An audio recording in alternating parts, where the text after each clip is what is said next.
Fitness का dose. बोले बोले भारत माता की।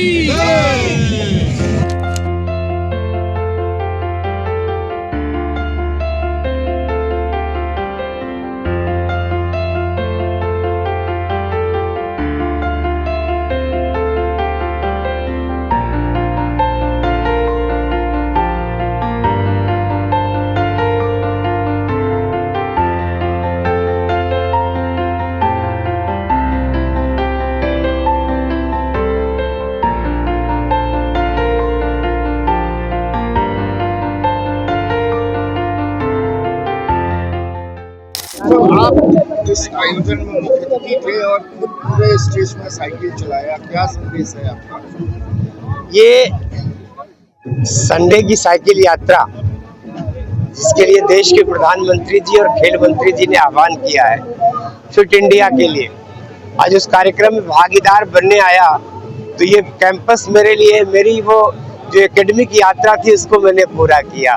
वो हॉस्टलों से गुजरा, चाहे ब्रोचा हॉस्टल से, भाभा हॉस्टल से, चाहे रामा कृष्णा से।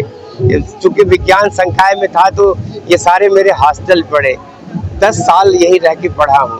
तो ये साइकिल यात्रा मेरे लिए बड़ी अविस्मरणीय थी, कारण कि इसी बहाने मैंने बीएचयू का चक्कर लगा लिया और अपने उस पुराने सड़कों पर, रास्तों पर जिन पे बरसों गुजरा हूँ, आज फिर से तो मैंने कहा कि साइकिल चलाना तो सबके जीवन का एक बड़ा अंग था। पूरी पढ़ाई इसी पर बीत गई, साइकिल पर ही। तो आज का दिन मेरे लिए बहुत अविस्मरणीय है और ये प्रधानमंत्री जी को बधाई देता हूँ, खेल मंत्री जी को बधाई देता हूँ और खेल प्राधिकरण को बधाई देता हूँ। मतलब जो आज के युवा है, जो नशे की तरफ ज्यादा झुक रहे हैं, उनको क्या संदेश है फिट इंडिया के इस कार्यक्रम के मंच से? देखिए, खेल ही वो माध्यम है जो दुनिया को जोड़ के रखा है। आज से पियरे द कुबर्तिन, जिनका नाम आपने सुना, ओलंपिक खेलों की शुरुआत किया और ये ईसा पूर्व 776 वर्ष पहले, मुझको लगता है कि मानवता के साथ साथ, इंसान के जन्म के साथ साथ खेल चले हैं। ईसा पूर्व 776 वर्ष से खेलों की यात्रा आरंभ हुई है और आपको पता है कि एथेंस, जहां वो ओलंपिया स्टेडियम है, वो दुनिया का सबसे प्राचीन स्टेडियम माना जाता है। वो और आज का दिन, खेलों में क्रांति हुई है। आज भी आप देखिए कि चाहे विश्व खेल हो, चाहे ओलंपिक खेल हो, सारा संसार एक प्लेटफॉर्म पे आता है और मुझको नहीं लगता कि दुनिया की कोई ऐसी विधा दूसरी हो, कोई ऐसा दूसरा माध्यम हो जो सारे संसार को एक जगह एकत्र कर दे। तो खेलों के बहाने ही सारा संसार आपस में जुड़ा हुआ है और ये बहुत ही ऐतिहासिक है। तो मुझको लगता है कि खेलने से सामाजिक रूप से, मानसिक रूप से, शारीरिक रूप से जो हमारे खिलाड़ी, हमारे नौजवानों का मजबूती मिलेगी। प्रधानमंत्री जी का जो आह्वान है कि देश दुनिया की सबसे बड़ी आर्थिक महाशक्ति बनेगा, विश्व गुरु बनेगा, वो भारत जब स्वस्थ नहीं होगा तो स्वस्थ रहेगा भारत, तो ही अपने लक्ष्य को, अपने सपनों को पूरा करेगा भारत। भारतीय खेल प्राधिकरण, साई जिसको कहते हैं, उन्हीं के द्वारा देश के प्रधानमंत्री जी का जो आह्वान है फिट इंडिया के लिए, तो खेलेगा भारत तो बढ़ेगा भारत, उसी की कड़ी में आज यहाँ साइकिलिंग प्रतियोगिता का आयोजन है। काशी हिंदू विश्वविद्यालय के एमपी थिएटर मैदान से आज तमाम नौजवान और युवक युवतियाँ, खिलाड़ी आज इसमें भाग ले रहे हैं। तो मुझको लगता है कि आज का दिन इसके लिए बहुत ही महत्वपूर्ण है। ये पूरे देश में इस तरह की प्रतियोगिताओं का आयोजन करा जा रहा है। प्रधानमंत्री जी के आह्वान से पूरा देश खेलों में जिस तरीके से अग्रणी हुआ है, सांसद खेल प्रतियोगिताओं के माध्यम से, खेलों के अनेक माध्यमों से महिलाओं के लिए अलग से प्रतियोगिताएं आयोजित हो रही है। तो देश में खेलों को जो बढ़ावा प्रधानमंत्री जी ने पिछले 11 वर्षों में दिया है, उसी का परिणाम है कि भारत अब हिंदुस्तान के तमाम उन खेलों में, दुनिया के खेल प्रतियोगिताओं में, ओलंपिक में, विश्व खेलों में पदक जीत रहा है और हमारे खिलाड़ी हमारे देश का नाम रोशन कर रहे हैं। तो मुझको लगता है खेलों का स्वर्णिम दौर है भारत के लिए और उसके लिए चाहे वो भारतीय खेल प्राधिकरण हो, तमाम ऐसी संस्थाएं हमारी, वो खेलों के आयोजनों से, नौजवानों के जुड़ाव से, अब गाँव-गाँव, आज गांव के सुदूर गांव के, देश का कोई ऐसा अंचल नहीं, देश का कोई ऐसा कोना नहीं जहां के खिलाड़ियों को प्लेटफॉर्म न मिल रहा हो खेलने के लिए। सांस्कृतिक मंचों के लिए। तो मुझको लगता है कि बड़ा ही स्वर्णिम दौर है देश के प्रधानमंत्री जी के। इन योजनाओं ने देश को बहुत लाभ दिया है। कॉमनवेल्थ गेम का आगाज भी भारत में जी, उसके लिए भी भारत को मौका मिला है। बहुत दिनों बाद फिर से कॉमनवेल्थ गेम कराने का अवसर भारत को मिला है। ये भारत के खेलों के हिसाब से बहुत बड़ी उपलब्धि है। भारत तो अब इस अपने सुविधाओं के अनुरूप अब हम ओलंपिक खेलों के आयोजन के लिए लगातार भारत मांग कर रहा है। मुझको लगता है कि जिस दिन भारत को ओलंपिक खेलों का आयोजन मिलेगा उस दिन वो हमारे लिए एक बहुत ही उत्कर्ष का दिन होगा और बहुत ही ऐतिहासिक दिन होगा भारत के खेलों के लिए। संजू जी, आप तबले के जादूगर कहे जाते हैं और आज फिट इंडिया के मंच से साइकिलिंग का ये नया दौर शुरू हो रहा है, क्या संदेश है युवाओं के लिए? सभी के लिए हमारी यही उनसे प्रार्थना भी है कि फिट रहना जरूरी है। आप क्या करते हैं जीवन में, आप म्यूजिशियन हैं कि आप डॉक्टर हैं कि आप वकील हैं, आपको फिट रहना ज़्यादा ज़रूरी है, क्योंकि ये तो आजीवन आपके काम आता है। हम लोगों को भी एक्सरसाइजेस करने पड़ते हैं और जिस काम को हम करते हैं उसके लिए भी फिट होना बहुत ज़रूरी है। कॉमनवेल्थ गेम का प्रतिनिधित्व तो भारत कर रहा है इस बार, तो आप इसको किस तरीके से देख रहे हैं, क्या कहना चाहेंगे इस पर? हम तो भारत को हर जगह देखना चाहते हैं, हर तरीके से देखना चाहते हैं कि भारत का इन्वॉल्वमेंट हर चीज़ में रहे और ओलंपिक में है तो हमारी सबको शुभकामनाएं हैं और हम देखना चाहेंगे कि भारत हर तरीके से इन्वॉल्व रहे। संजू जी, एक आखिरी सवाल है कि आज की युवा जो है वो नशे की तरफ ज़्यादा झुक गए हैं, फिट होने को लेकर के वो थोड़ा इग्नोर करते हैं, तो आपका क्या संदेश है आज के युवाओं के लिए? देखिए, युवाओं के लिए यही संदेश है कि वो सही मार्ग पे चलें और काशी जैसी जगहों पे तो ये बाबा विश्वनाथ की नगरी है, हम अच्छे कामों से जुड़े रहेंगे तो हम गलत रास्ते पे जा ही नहीं सकते हैं। और संगीत यहाँ की इतनी महान है, अगर हम उनको निवेदन करें कि वो उससे ज़्यादा जुड़े रहें तो किसी और ड्रग की ज़रूरत नहीं पड़ती है। संगीत की साधना करें और संगीत के नशे में रहें। BHU में साइकिल मैराथन किया जा रहा है जी, और कॉमनवेल्थ गेम भी इंडिया मेजबानी कर रही है। बिल्कुल, ये बहुत ही हर्ष का विषय है और हमारे यहाँ एशियन गेम्स को भी करवाया गया, कॉमनवेल्थ गेम होने जा रहा है। और ये दूरदृष्टि जो है हमारे प्रधानमंत्री जी श्री नरेंद्र मोदी जी का है कि जब तक आप फिट नहीं रहेंगे हेल्थ वाइज तब तक आपकी तरक्की नहीं हो सकती है। आप अपने स्वास्थ्य पे ध्यान दीजिए और उसी में एक साइकिलिंग भी है। साइकिलिंग से अच्छा कोई इवेंट ही नहीं है। साइकिलिंग है, स्विमिंग है। अगर आप नित्य साइकिलिंग करते हैं 8-10 किलोमीटर का तो आप हमेशा फिट रहते हैं। तो उसी के तहत आज ये मैराथन हो रहा है और फिट इंडिया इसके लिए बहुत जागरूक है और पर्सनली वो नज़र रखते हैं हमारे प्रधानमंत्री जी की क्या हो रहा है। फिटनेस को लेके बहुत वो चिंतित रहते हैं और खुद इतने फिट हैं।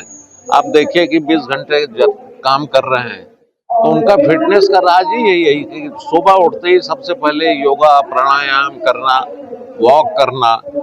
तो वो एक प्रेरणा दे रहे हैं देश को।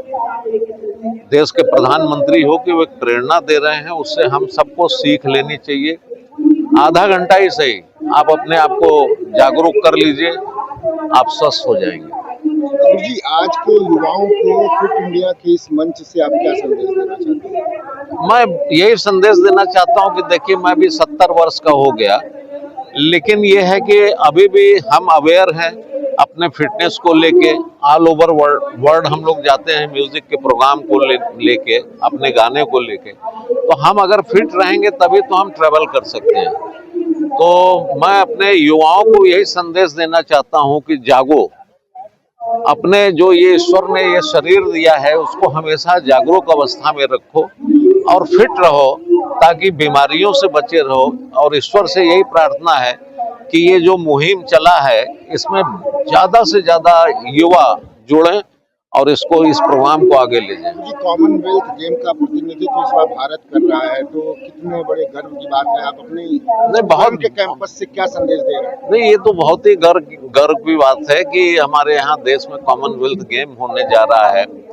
और हमें भी कई बार सौभाग्य हुआ कि कॉमनवेल्थ गेम में मैं गाने भी गया, विदेश में भी गया। और चूंकि इतना इवेंट्स होता है कॉमनवेल्थ में और सारे दुनिया के ही लोग सम्मिलित होते हैं। और आने वाले समय में हमारे प्रधानमंत्री जी की योजना है कि यहाँ पे भी ओलंपिक कराया जाए, और वो निश्चित है कि वो रहेंगे तो आज नहीं कल होगा ही ओलंपिक, जो कि अपने आप में बहुत ही गौरव की बात है। कॉमनवेल्थ एक शुरुआत है और आने वाले समय में ओलंपिक भी होगी, इसकी आशा के साथ मैं यहाँ आया हूँ, आप सबके बीच में हूँ, फिट इंडिया के साथ खड़ा हूँ, और हमारे लायक कभी भी कोई सेवा होगा हम करने को तत्पर रहेंगे। Thank you. मेरा नाम पूजा सिहाग है। मैं रेसलिंग की 2022 कॉमनवेल्थ गेम्स ब्रॉन्ज मेडलिस्ट हूँ जी। ये बताइए कि फिर से कॉमनवेल्थ गेम हो रहा है और आप पहले से कॉमनवेल्थ की प्लेयर रहे हैं, तो जो नए खिलाड़ी हैं उनको लेकर के किस तरीके का संदेश है आपका? ये खिलाड़ियों के लिए एक बहुत गर्व की बात है कि अपने ही होम ग्राउंड में परफॉर्म करना, क्योंकि जो कंपटीशन में खेल चुकी हूँ, पदक टैली में लाइफ टाइम के लिए इतिहास में आपका नाम जुड़ जाता है कि हाँ उस समय उस खिलाड़ी ने मेडल जीता था, तो वो बहुत बड़े गर्व की बात है। और अपने ही घर में परफॉर्म करना खिलाड़ी के कॉन्फिडेंस के लिए, और अपने देश में इतने बड़े इवेंट होने जा रहे हैं, तो इसकी खुशी की बात नहीं है। मैं अपने प्रधानमंत्री श्री नरेंद्र मोदी जी का धन्यवाद करती हूँ, जो इतने बड़े खेलों की आगामी अपने देश में करने जा रहा है। और खिलाड़ियों के लिए अपने होम ग्राउंड में इतना मान सम्मान, वो पदक मिलना बहुत बड़ी बात है, तो उनके कॉन्फिडेंस के लिए बहुत बड़ी बात है जी। एक तो खेल पहले जो गार्जियन होते थे वो पढ़ाई पे ध्यान देते थे, ऊपर से लड़कियों को खास करके काफी मशक्कत करनी पड़ती थी स्पोर्ट्स में जाने के लिए। आप नहीं, और जो लड़कियां हैं उनको किस तरीके से मोटिवेट करेंगे? देखो जी, कहीं ना कहीं पहले क्या था, खेल से लोगों को मतलब जॉब नहीं मिलती थी, और पेरेंट्स का भी मतलब बच्चे के फ्यूचर को लेके एक वो रहता ही है कि नौकरी मिलेगी तो उसका फ्यूचर आगे सेफ रहेगा। पहले क्या था, खिलाड़ियों को वो मान सम्मान नहीं मिलता था, वो पदक लाओ पद पाओ, जो नीति चलाई गई उससे भी बहुत मोटिवेट मिला खिलाड़ियों को।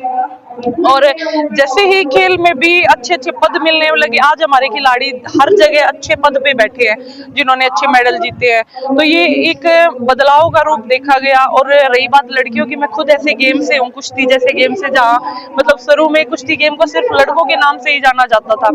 जैसे ही कुश्ती में मेडल आने लगे 2010 में कॉमनवेल्थ गेम्स में, मैंने जब तक गेम भी शुरू नहीं किया था तब अपने सीनियर खिलाड़ी को परफॉर्म करते और वो मेडल जीत के वो मान सम्मान लेते, मैं भी वहीं से मोटिवेट हुई। और मेरी फैमिली को भी ये लगा कि हाँ मतलब सिर्फ पढ़ाई से ही आगे नहीं जाया जा सकता, गेम से भी आगे जाया जा सकता है, और मेरी जर्नी भी वहीं से स्टार्ट हुई। तो ऐसे ही अपने देश में इतने बड़े इवेंट होने जा रहे हैं, तो हर किसी के लिए पेरेंट्स भी देखते हैं, बाहर कंपटीशन होते हैं तो कई बार वो चीजें देख नहीं पाते, लेकिन हाँ अगर अपने देश में खेल हो रही है तो एक पेरेंट्स भी, फैमिली भी, हर कोई देखता है, और खेलों के लिए एक बहुत बड़ी बात है। और लड़कियों के लिए भी बड़ी बात है, क्योंकि अब अपने देश में वो पहले वाली बात नहीं रही जी। कहीं ना कहीं आजकल तो हर घर में अपनी बेटी को क्या शादी के बाद भी मौके मिल रहे हैं। मुझे खुद, मैं शादी के बाद भी गेम करती हूँ, तो अब वो पहले जैसी लोगों की सोच नहीं रही जी, कि मतलब लड़कियों को गेम में नहीं डालना, नहीं, अब सारी चीजें सिमिलर है।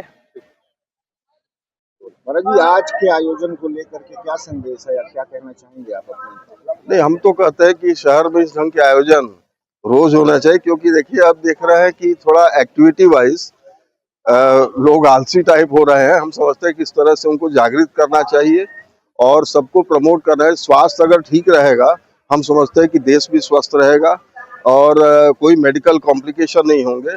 हम तो देखें कि जो लोग फिजिकल एक्टिविटीज कम से कम 1 घंटा 1.5 घंटा रोज करते हैं, उनका स्वास्थ्य हमेशा अच्छा रहता है। तो ये जन जन में इसका प्रचार होना चाहिए। और आगे जो हम लोग 2030 में कॉमनवेल्थ गेम्स की बात जो हो रही है, उसके पहले ही भारत खूब स्वस्थ रहे, क्योंकि आपके जो एथलीट हैं या स्पोर्ट्समैन हैं, सब इसी पॉपुलेशन से ही निकलेंगे। तो अगर उस साइड को आप स्वस्थ रखना चाहते हैं तो देखने वाले और कम से कम बकअप करने वाले भी स्वस्थ रहे, तो एक बड़ा मैसेज जाएगा। सर, मेरा नाम बॉक्सर अमित पंगाल है। मैं कॉमनवेल्थ गेम्स का गोल्ड मेडलिस्ट हूँ। आप खुद एक स्पोर्ट्स में अपने ये फिट इंडिया के मंच से आज के युवाओं को क्या आपका संदेश है? जी मेरा यही संदेश है, जैसे आज संडे ऑन साइकिल है, वैसे साइकिल के माध्यम से आप सभी फिट हो सकते हैं और अपने देश का नाम किसी भी स्पोर्ट्स में आप रोशन कर सकते हैं। और हमारे साथ मिस्टर अमित पंगल जी हैं और बॉक्सिंग के दुनिया में उन्होंने अपना नाम कमाया है। First ever Indian gold medalist, जी हाँ, इंडिया का पहला गोल्ड मेडलिस्ट ये एशियन गेम्स 2018 में बॉक्सिंग में लेके आए। हमारे साथ पूजा सोहाग जी भी है, एक बार जोरदार तालियां हो जाए पूजा जी के लिए।